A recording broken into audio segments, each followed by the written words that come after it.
Hey lovelies, welcome back to reviews and recaps. Let's get into today's video. So today we're going to be talking about Ready to Love Reunion Part 2. Now, I apologize guys if I sound very nasal. Your girl is still recovering from this really bad cold and flu or whatever. So please bear with me. I'm like heavily on drugs right now. Well, not drugs. Medication. I better clarify that before someone says, you told us you're on drugs, girl. I ain't on drugs. But like, let's just say I'm on a lot of medication right now. Anyways, enough about that. Let's get into the reunion, honey. So, what I'm going to do is very similar to what I did last week, which is talk about the key things that stood out to me at this reunion. So, the first thing I want to talk about is Kat and Janelle. So, I have a lot to say, but let me just gather my thoughts, honey. So, nephew Tommy starts trying to find out like what is it about Janelle that is making Kat or that allowed them to get into that sort of combat or whatever. So then Kat was basically saying that Janelle rubs her off the wrong way and the way she speaks is belittling, and that the way she also talks about other people rubs her off the wrong way.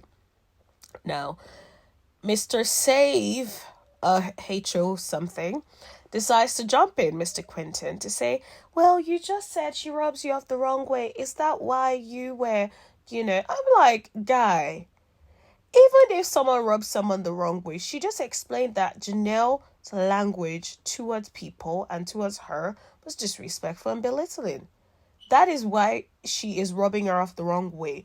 Don't now make it into, oh, it's because you're already rubbed off a wrong way. She didn't do anything.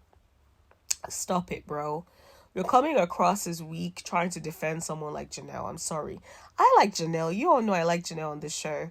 But I will say it. She is toxic. She comes across as toxic. Legit. She then goes ahead to say that people are obsessed with her. That her presence challenges their mediocrity. I'm like, honey, you were delusional. And shout out to Kat, honey. Katerina was not letting off. She was applying pressure. She was like, you were delusional. And this is the interesting thing, right? Janelle kept saying that everyone she's ever had a problem with went home. I'm like, why do you think being chosen by a man is a prize, honey? Being chosen by Quentin, you feel like that's a prize? Oh, everyone that had a problem with me went home. So? What does that have to do with anything? I really should better stop shouting because I feel like my voice is going even further. But seriously, that doesn't make any sense. I think Janelle is delusional. Girl, I like you, girl, but you're being delusional. You saying your presence challenges your mediocrity. No. You were rude. The way you come across when you speak to people is not right. You spoke to Kat sideways. She checked you, and that is that. Let's keep it moving. Of course, the rest of the cast, you could see the way they were like bigging up Kat. That's because they know Janelle, you come across as a mean girl. They know that. That's why they were saying what they were saying. And when I say Marvin said combative, I said, oh no, not you calling Janelle combative. I thought that was funny. But yeah, Janelle does present and come across as combative. That's just the reality. It is what it is. Like, if you don't like it, you don't like it. It is what it is. So then they moved on to this whole Chris combative situation. I can't lie to you. I am tired of it. Anyway, they brought it up, and of course it's the reunion, so I really was hoping that they could elaborate and get into the nitty-gritty. What I did find was I felt like Tommy wasn't really asking the right questions. He wasn't really interested in getting to the bottom of things. I felt like I didn't really appreciate that the way this reunion was conducted. I know I say this every year and I'm tired of saying it every year, but I really did not like that we didn't get to the bottom of these issues. People who needed to be called out weren't really being called out. Like, for instance, Janelle wasn't being called out. You know, Chris wasn't being called out on certain behavior. Although that being said, actually, I will rephrase that. Chris, to an extent, was called out by Tommy. Because he did say you have to be respectful in the way you speak to women. So he did call out Chris on that one. But Janelle wasn't being called out. And so I feel like a lot of things, when people were saying certain things, I wanted to hear more. I was hoping Tommy would press in a little bit more and get to the bottom of those things, but he wasn't. And I was just like, Tommy, why are you missing out on really good content, sir? Are you tired? Like, do you want to go home and rest? Like, have you guys been filming this the whole day? Are you like over it? Like, what is the issue? I'm like, I really did not like the hosting this year again. So Chris denied basically calling Jessica combative at that stage. They played the clips back and the clips showed that Chris said, we had a combative situation. This is the thing.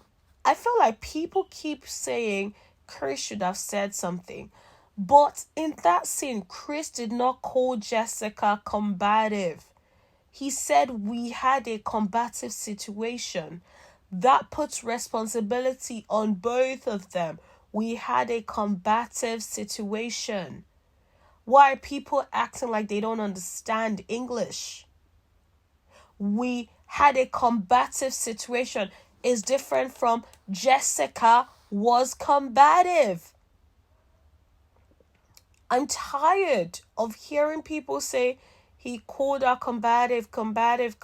At that stage, he said we had a combative situation. The clips when he called her combative were after the fact. In the confessionals, which are filmed later on. Okay?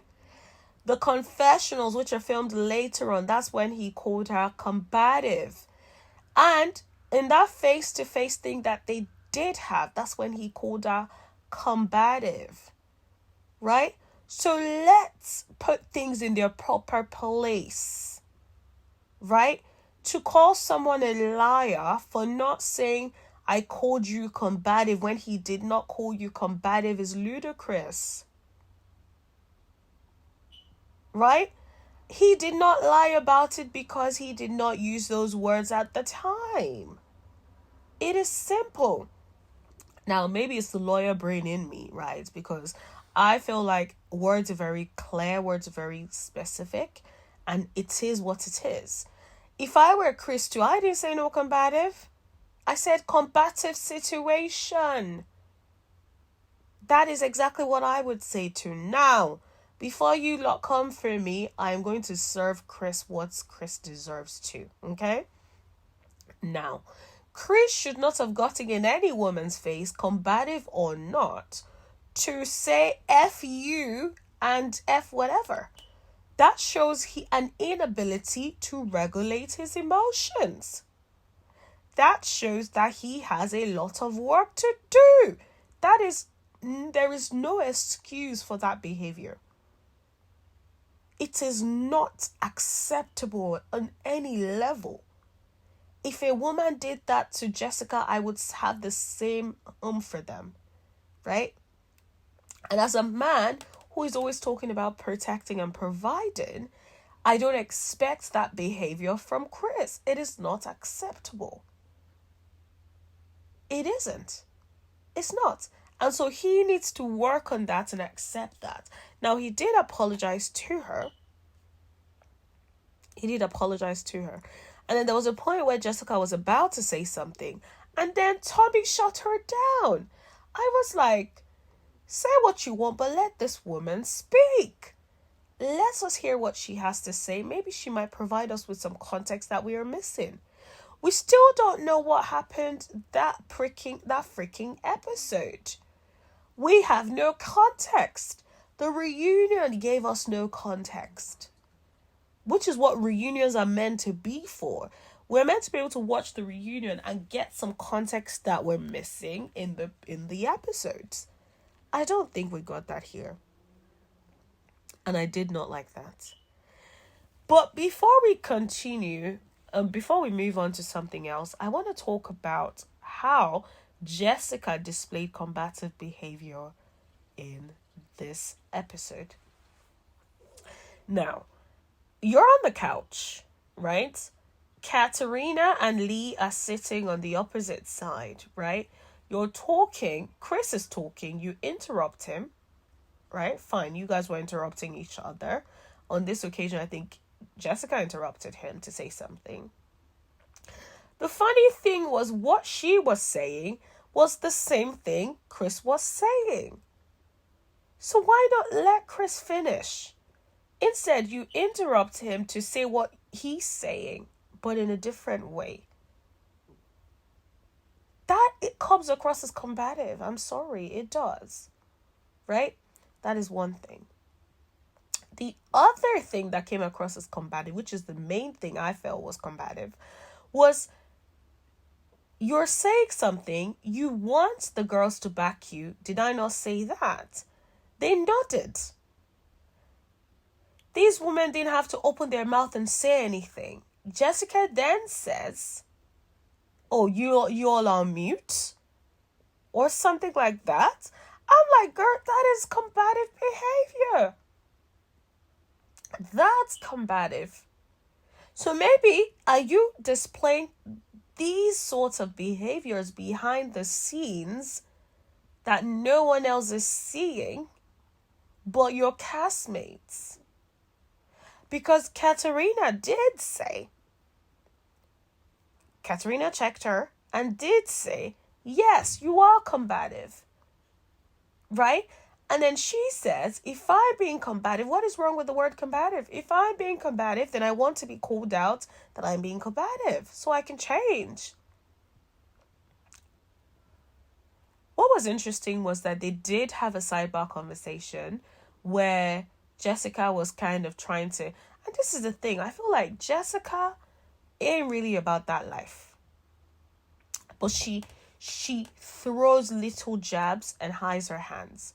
What she was expecting was to say, oh, you're on mute and be rude and belittling, and that everyone was going to keep quiet because, of course, she knew Lee ain't going to say much, right? That was what she was counting on. But Kat was like, no, I have something for you. B, how about that? Right?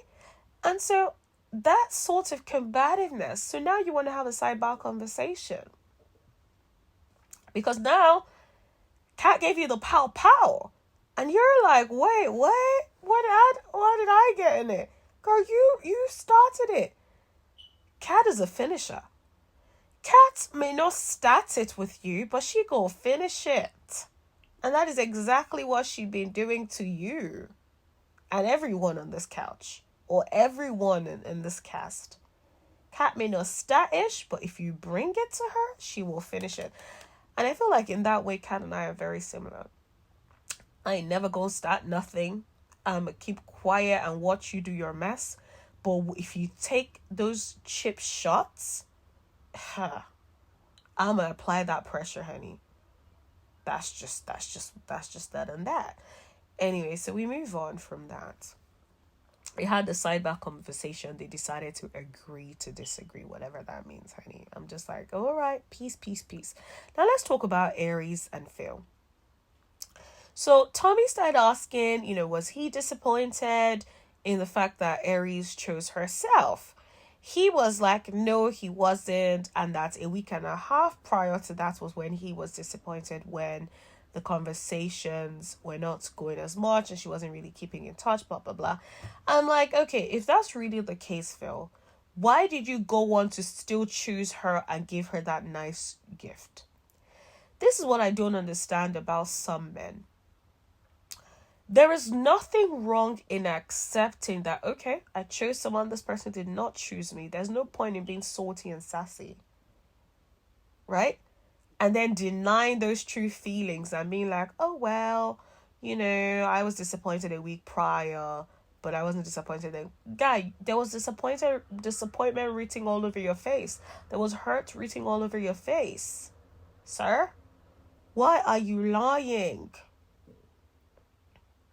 And this is why you need a host that can pull someone to the fire and say, but why did you look so upset? Why did you look so disappointed? If you weren't disappointed, if you were expecting it, if you had a week and a half to prepare. We can't just accept these people's BS, these people lying in our faces, and then be like, oh yeah, okay, let's move on. No, let's not move on. Let's talk about it. Let's get some resolve. So then Aries brought up the word stability and how that's impacted upon their connection. Phil was like, he hates that word. I'm like, guy, you only hate that word because you're not stable. I've not met anyone that would say, oh, I'd hate that word. Stability. You're either stable or you're not stable. If you truly believe that you are stable, then why do you hate the word, sir? Why can't you provide reassurance that you are stable? Like, what is the problem? So Aries starts explaining that he has a lot of dreams and he wants to do a lot of this, a lot of that. She's at a different place in her life. She doesn't know if she has the capacity. Oh, you want to be at a comedy club in the night. Does she have the capacity to pull her children somewhere? I don't know if she brought up the children, and then run up to go to the club to go and support you. You want to write tomorrow? What happens then? She is a woman of a particular age. She's had 2 marriages prior. I bet she don't want to do that again. She wants to be certain that whoever she is with provides that stability. He said he has a job. You can have a job and still not be stable. Do you have a job or do you have a career? A job is something that you can pick up and leave. A career is a well-established, you've been working in this field, you're advancing. Even if you decide to move on from this job, you will get another one in no time. Or people would be calling you to give you a job, right? Because you've gotten to that stage, you've developed yourself career-wise, right? You have a career. A job usually gives the impression it's like, oh, okay, I'm gonna just pick this up here. It may not be directly related to my goals, but I'm gonna just pick another job right here. Whatever I gotta do to pay the bills. The thing is, a woman of a particular age with kids wants more stability, even as someone who doesn't have any kids yet, personally, right? Phil seems like a nice guy, but he does come across as being unable to provide reassurance.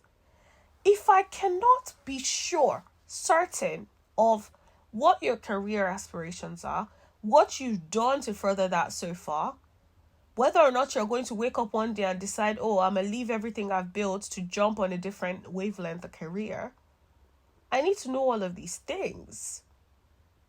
Is this a passion project for you, or is this something you're looking to jump into in the future? Those are the sorts of things I need to know. You cannot just hitch your life to someone who does not have a clear direction.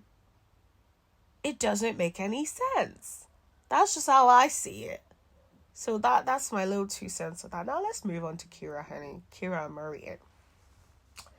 So they start talking about this whole black culture thing, right? She feels like she was put in a box. And Maria was like, oh, he felt like he would be too black for her. I'm like, bro, what is too black? What is too black? Can I just say I hated everyone's makeup. Kira's makeup, they had Kira out here looking yellow. They had beautiful cat looking yellow. They had Janelle looking yellow. Not Janelle, Jessica. I think Janelle was fine. Jessica looking orange. Got all of them, their makeup looks a mess. Not all of them. Janelle's makeup actually looks good. Janelle was like, I'm going to prepare for all sorts of lightings, honey. The rest of the girls, the makeup was not given. It was not giving what it should have given. At all. Now, let's move on from Kira's yellow face, honey. So they talked about it now. Kira was feeling how she was feeling. Although, I don't know if you guys remember, she did bring up that she feels like Quentin likes white girls, sorry. And then, when asked about it, she's like, oh, maybe she should have said Latina women. I'm like, girl, can you stop digging yourself even further, honey? Like, you should have thought about it. I feel like she needs to learn certain things. Like, she needs to learn how to talk a little bit. I think she is missing some sensitivity when it comes to race and those kind of stereotypical conversations and stuff like that. I think she definitely needs to learn about that. Now, what I did think though is that it is quite deep for her because she was upset in the background, crying backstage. And Boria went over to her and she was like, she felt like he was coming for her blackness. And I get the impression that people bring that up a lot. Like, people probably call her a bounty. If you guys don't know what bounty means, well, brown on the outside, white on the inside is what they say, right?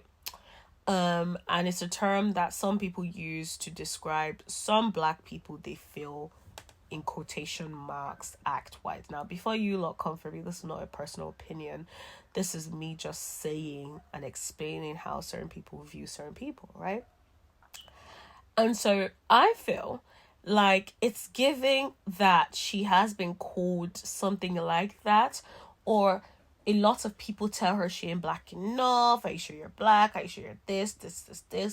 And I feel like she's really internalized it and it's bothered her, and it's completely understandable that it's bothered her, right?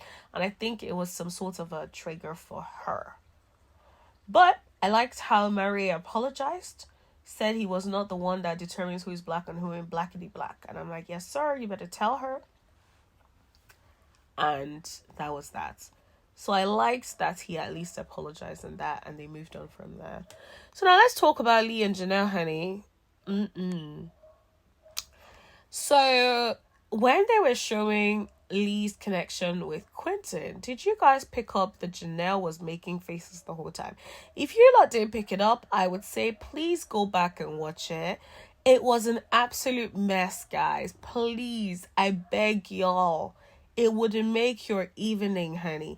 Go back and watch it. I can't watch this by myself. I'm going to go back and watch it myself, honey. Like, it was good. So go watch it. So, of course, Janelle is like, oh, I didn't stop Quentin from talking to anybody. If he wanted to talk to you, he would. He made his choice. And Lee was like, well, there ain't nobody else to choose, basically. Okay?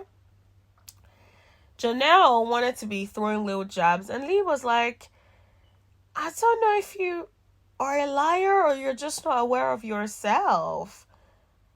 She's like, I'm not going to go back and forth with someone who's not aware of themselves. I'm like, yes, ma'am. I know people might think Janelle ate Lee up, but that statement ate Janelle all the way up because it's facts. You keep saying I didn't stop Quentin from talking to the women, but every time Quentin is trying to have a conversation with a woman, talk to a woman, babe, shut up. You're on a dating show, bro. Chill out. You're doing too much. So yeah, that was that and that. Now let's talk about Janelle and Quentin. They ain't nothing to talk about. They try telling us how electric their connection is, how easy their connection is, how whatever. Are you all together or you ain't together? We didn't get no straight answer. Then Tommy decided to give them an answer. I'm like, Tommy, why? Tommy, why? Step outside, sir. Why? He said, are you guys romantically pursuing each other but figuring out life together? I'm like, Tommy, sir, please come back with better energy next season. or please hand it over to someone else who is ready to get into this mess. Because I feel like the reunion is what the reunion should be there for. But it feels like everything was just choppity chopped, wasn't chopped properly. It feels like, yeah, like it wasn't giving much. Also, Herbert, where the heck was Herbert at this reunion, honey? Also, it feels like the sidebar conversations were more of hatching it out than the conversations with Tommy. So what's happening there? Maybe you need one of these people to host the reunion for you, sir. Are you getting tired, sir? Anyway, I love Tommy, so I'm gonna leave him and, let me be respectful to my elders, honey. But I feel like it's probably time for us to get someone else who watches the show, who is invested in the show, who is ready to get down to the nitty gritty. Of course, I understand how it can get to be annoyed by these couples because it's just like, you lot come on the show called Ready to Love, clearly not wanting love and just trying to just be famous. I get it. But at the same time, at least let's get to the nitty gritty. Like, that's how I felt. But let me know how you guys felt in the comment section below. Please give this video a thumbs up if you've enjoyed it. Please make sure you subscribe if you haven't already. And please make sure you share, guys. I'm trying to hit that 1,000, honey. 1,000. So please subscribe. And yeah, I am hoping that I'm all good. So that I can join the live panel tomorrow for Love and Marriage Huntsville. But you know how this work ethic be going. Even if I'm not feeling well, I think I will still try my best to join that panel tomorrow, unless it is like life, like it's life and life, right? Like, so yeah. But anyways, thank you so much, guys, and I will talk to you later. Bye.